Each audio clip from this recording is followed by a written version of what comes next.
journalistes, je voudrais vous remercier pour avoir répondu à notre invitation, et ceci pour la deuxième fois en l'espace d'un mois.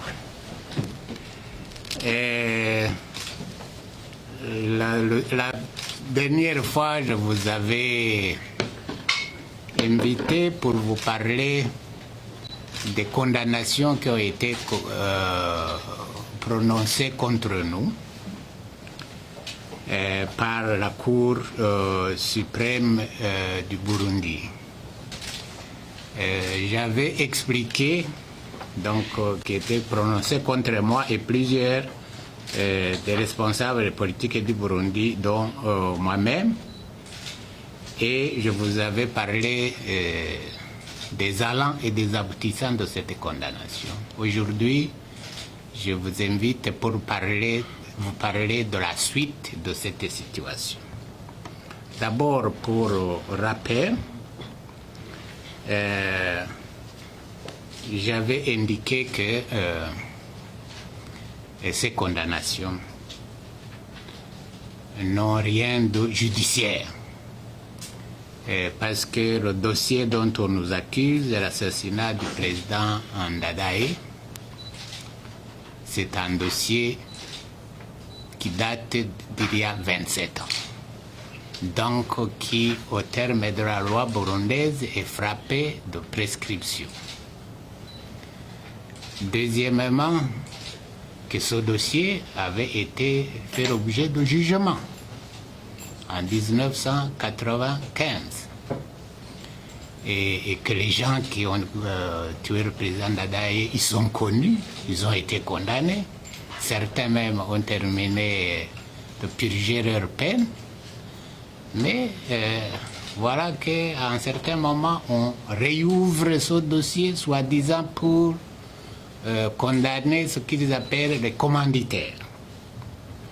Bon, mieux encore, sur le fond, ce genre de dossier avait fait l'objet de discussions, de longues discussions lors des négociations d'Arusha. Et on avait indiqué que s'il fallait réouvrir ces dossiers, celui-là et d'autres, ces dossiers devraient passer non pas devant les tribunaux, mais devant la commission vérité et réconciliation. Et voilà que les autorités burundaises en ont décidé autrement.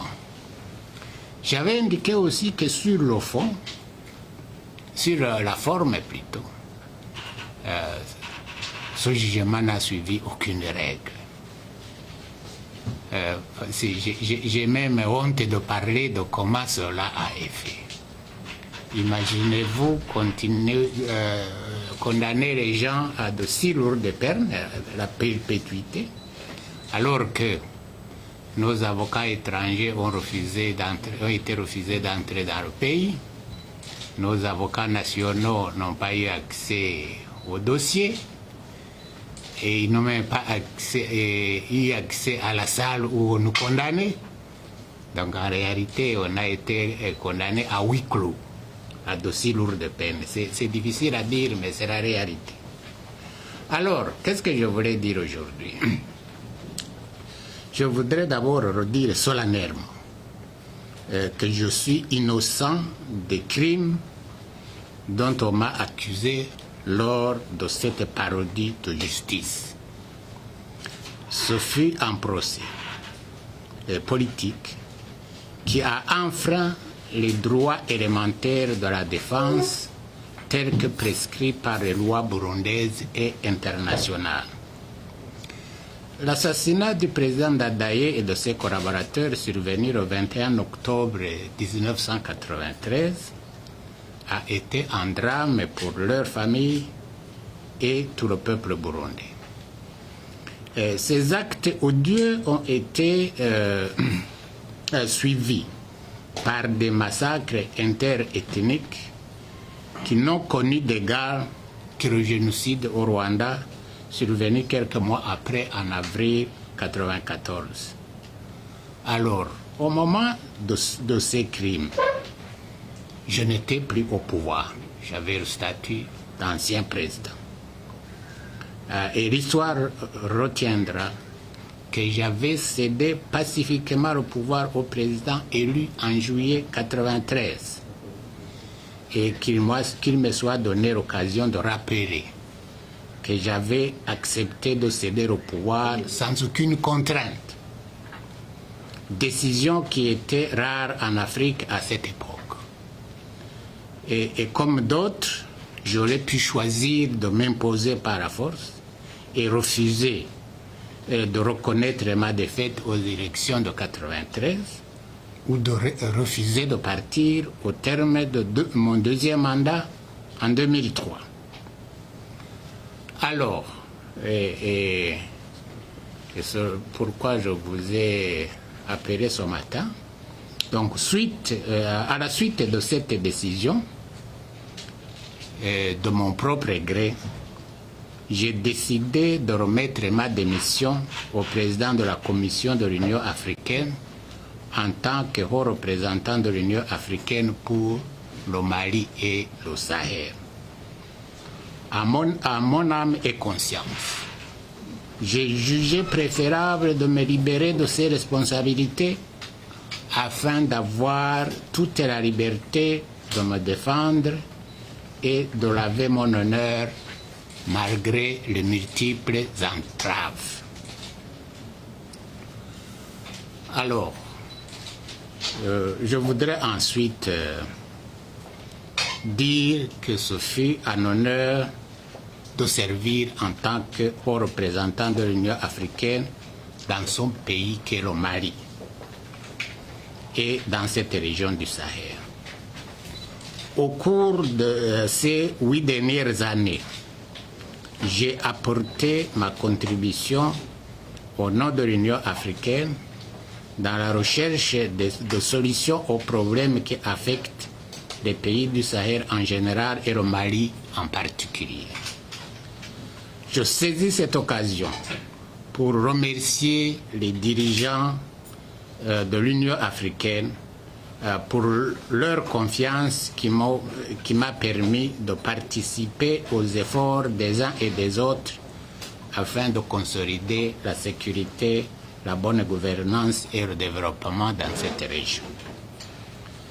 Et je remercie les autorités maliennes qui m'ont chaleureusement accueilli et octroyé toutes les facilités afin que ma mission dans ce pays se déroule de la façon la plus parfaite possible, sans oublier celle des pays du Sahel qui en ont fait autant.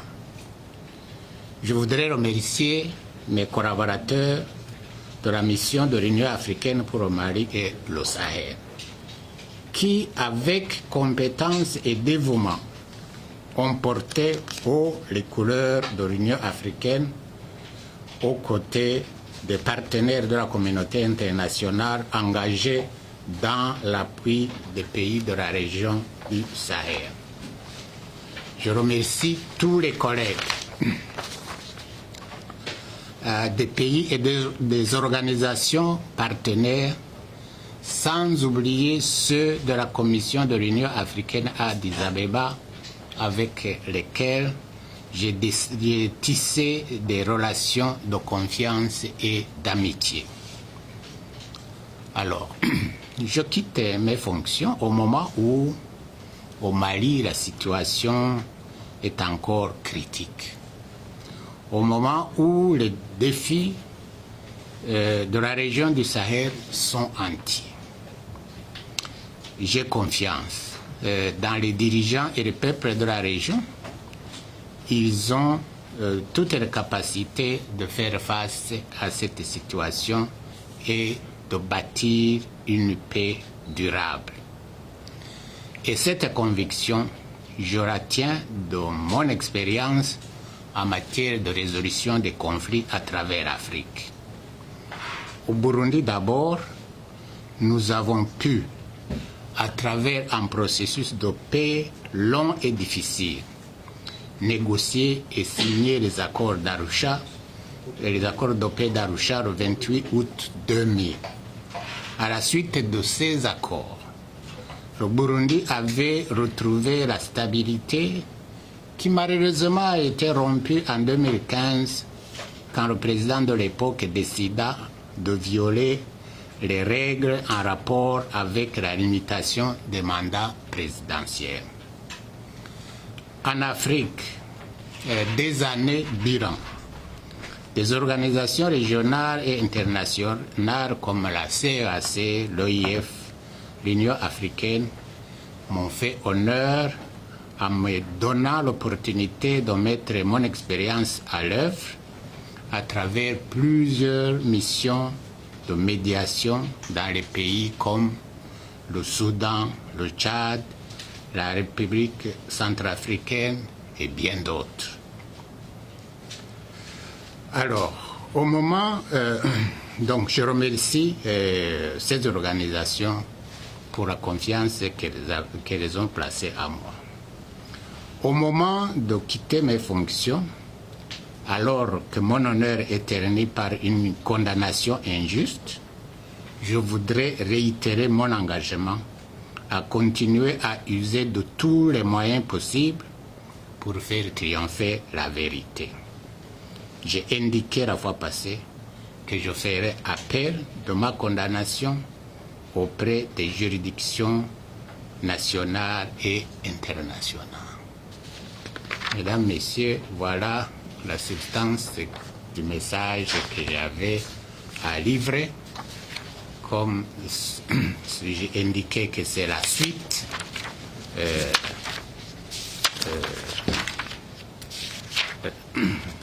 de la réunion de la fois passée, si je suis prêt à répondre à 2, 3